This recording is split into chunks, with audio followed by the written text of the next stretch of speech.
ક્યારેક લાગે છે કે આપણો સમાજ થોડો પક્ષપાતી તો છે. એક બાળકના ઉછેર માટે માતા અને પિતા બંનેને સમાન જવાબદાર ગણ્યા છે, પણ હંમેશાથી એક માના પ્રેમને અને સેક્રિફાઇસીસને ગ્લોરીફાય કર્યા છે, પણ એક પિતાના યોગદાનને કદાચ હાસ્યામાં ધકેલી દીધો છે. ઘણા એવી દલીલ કરશે કે અન્યાય તો મા સાથે થાય છે, કારણ કે એક બાળકના નામની પાછળ એની આખી જિંદગી પિતાનું નામ જ લખવામાં આવે છે. શું એટલું પૂરતું નથી? હવે એ પૂરતું છે કે નહીં એનો જવાબ હું તમારા પર છોડું છું. મારે અહીંયા માતા અને પિતાની તુલના નથી કરવી, કારણ કે એક માના પ્રેમની તોલે ક્યારેય કોઈ ના આવી શકે. પણ આજે મારે ફક્ત ને ફક્ત એક પિતાની મનોદશાની વાત કરવી છે, કારણ કે બહુ જ ઓછા એવા અવસર આવે છે જ્યારે એક ફાધરને એના ભાગનો શ્રેય મળે છે. એક માની મમતાને કોઈ નથી માપતું, પણ એક પિતાની ક્ષમતાની રોજ પરીક્ષા લેવાય છે.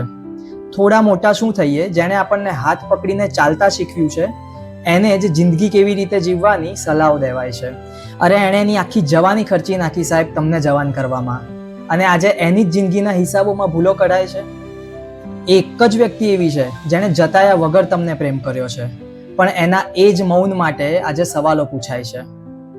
તમારી હાર જીત સુખ દુઃખની દરેક ક્ષણને કદાચ તમારાથી વધારે જીવ્યા છે, છતાં તમને જીવતા નથી આવડતું પપ્પા, એવું કહી દેવાય છે. તમે જો આજે પણ એટલા નસીબદાર હો કે તમારા જીવનમાં તમારા ફાધરની હાજરી હોય, તો એમની સાથે બેસો. બેસવાનું શક્ય ના હોય તો એટલીસ્ટ એક ફોન કરો અને એમને કહો કે પપ્પા હું તમને સમજું છું. તમે અત્યાર સુધી અમને જે કંઈ પણ આપ્યું છે, અમારા માટે જે કંઈ પણ કર્યું છે, એ બેસ્ટ છે, અને હવે અમારો વારો છે કે તમારા સંસ્કારને તમારા વારસાને આગળ વધારીએ. તમારા ફાધર તરફથી તમને વારસામાં શું મૂડી મળી છે એ મહત્વનું નથી, પણ જીવનમાં એમનો સાથ હોય, તમારા માથે એમનો હાથ હોય, એનાથી મોટી બીજી કોઈ મૂડી નથી. હવે ફાધર્સ ડે આવી રહ્યો છે, આપણે થોડાક તો કૃતજ્ઞ બની શકીએ.